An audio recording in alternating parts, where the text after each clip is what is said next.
Yo, it's me, Big Nose. Do you want the best player on the game? Well, you can't get D-Money, because he's probably not in FIFA. So, get Phil Bardsley. Get all the Phil Bardsley. So if you're looking for the best way to get coins, don't spend fewer points, go over to useandbuy.com for the cheapest place on the market for your coins. Use code Vizeh at checkout, and most importantly, enjoy the video.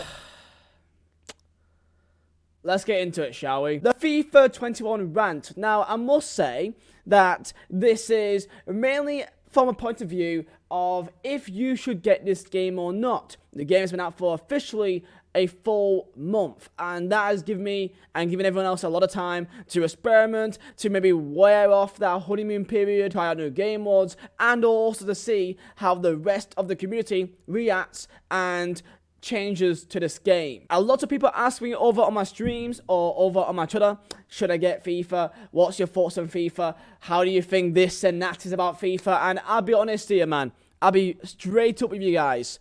I really want to like this game. People may not think that, but I really want to like this game. I really do. There's many parts of it which I feel that EA have tried to make some improvements.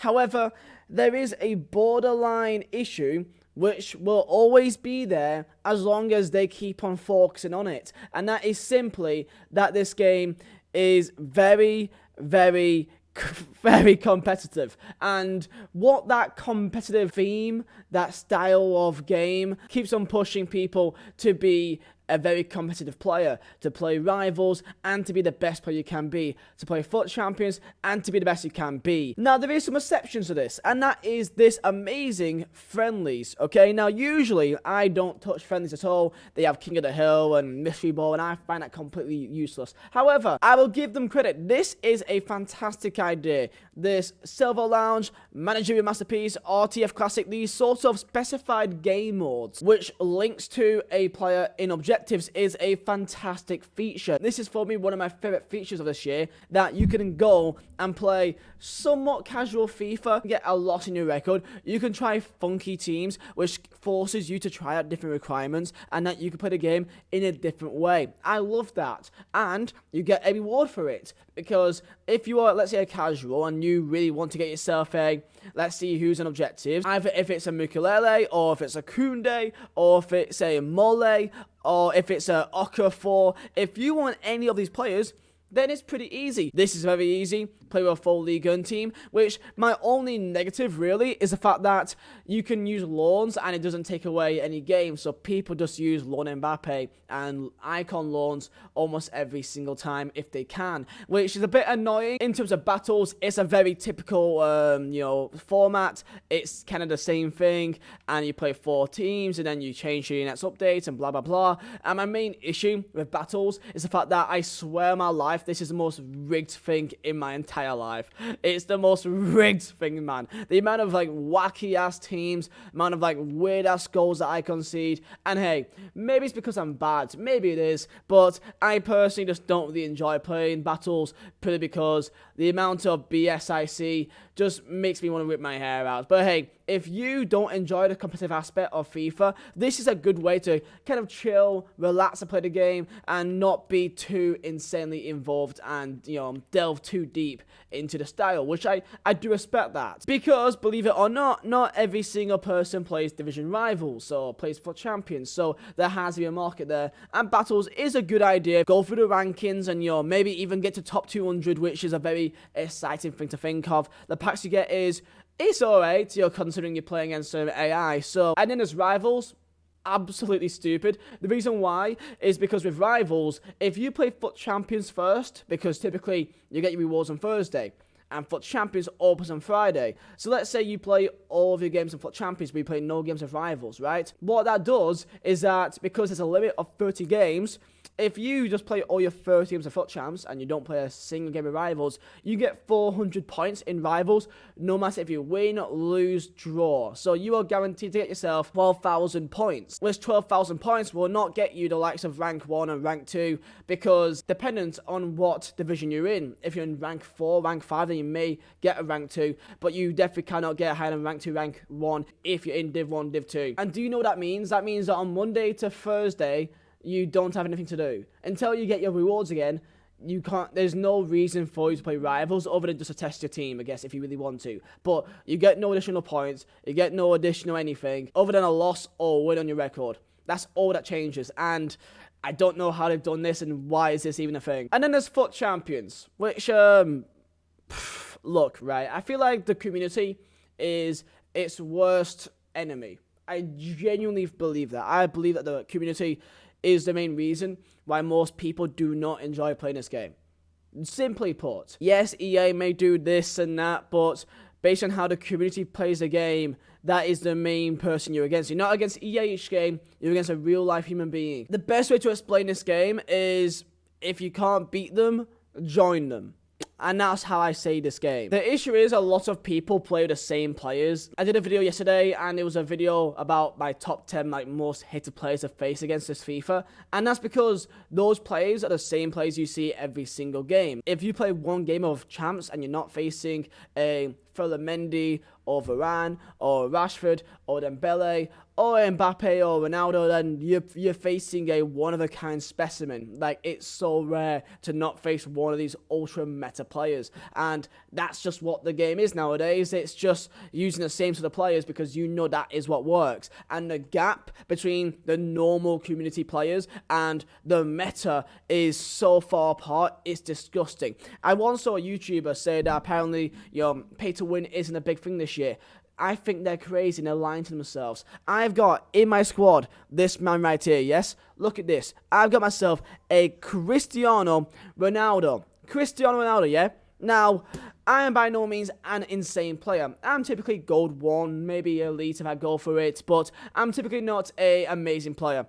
This Ronaldo is the best by far I've ever used, and he's not even close to anyone else in this game. 5 games, 10 goals, 4 assists in FUT Champions. Now, let me explain this, yes. The way he dribbles, his first touch, his skill moves, his weak foot, his shooting, his passing, his movement. Every single thing about this card is better than almost any player in the game other than maybe icons, genuinely. And I can use a Ronaldo and then have him alongside a Timo Werner, and Ronaldo is so far apart to this 300k card that I don't believe he's on the same planet as him. Not a single player is on the same planet as Ronaldo other than maybe an Mbappe, I guess, or an icon, but it's dumb. And again, it creates the main issue, which I have with each FIFA, is that the casual player, which doesn't play the game every week, they're going to fall behind and behind and behind and further behind every single week that goes on. And the only hope really is if they get either really lucky in packs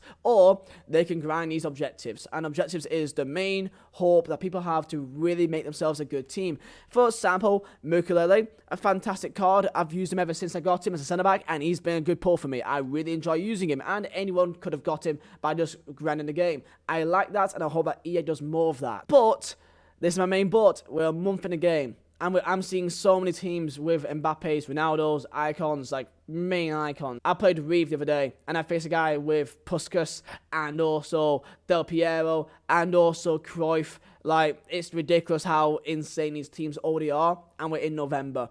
Now imagine it in like February, and most casuals that don't play this game that much, or don't have the time for it, they will have no way to compete. Unless if they're really good and the other guy's really there's no way that they can really compete, and that's the main issue with this game. And I will say this to the day I die.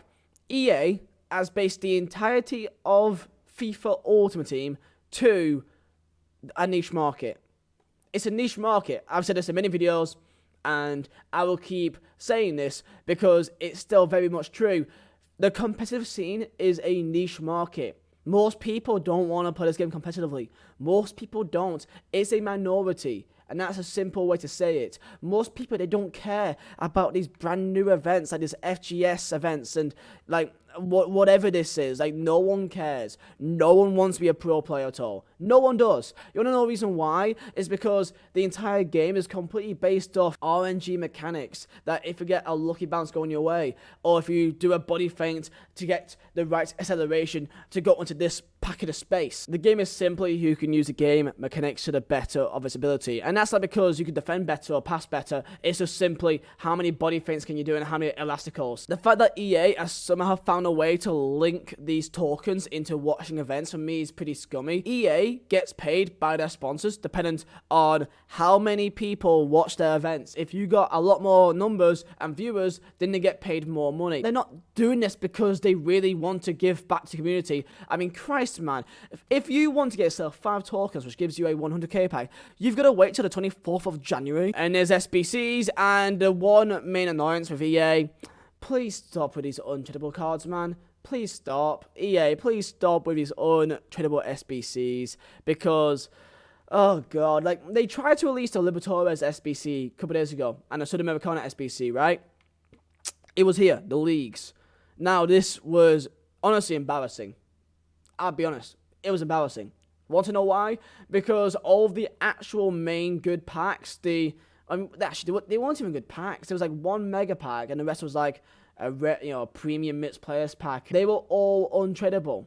The entire point of these SBCs, especially the league SBCs, is that you can grind them, and you can do it over and over and over again, and grind the game as a way to play the game without actually having to play gameplay, but still make coins. That's why people do it. People just stay in the menus half the time, and I find it kind of embarrassing that they actually made it so that most of the main packs were all untradeable. The gameplay itself is very counter heavy, and if you want to drop back, you can still drop back. I watched a video yesterday by the Italian Stallion, and it was a video about a guy who just dropped back the entire game. FIFA 21 is a game for cowards, I saw the title, and I was like, yo, that's kind of funny. So look, I've got myself Ronaldo here, I've got one of the main players, I'm happy. My mindset with this game is to see it as a game, and that's what it is. I don't want to get too mad at this game anymore. Like, I think I'm too old for that. I'm going to play the game, do my own thing. If I win, I'll win. If I lose, I'll lose. It's just, I'm thinking for the longevity of this game. It's the same cycle. It's just like this FUT champion cycle.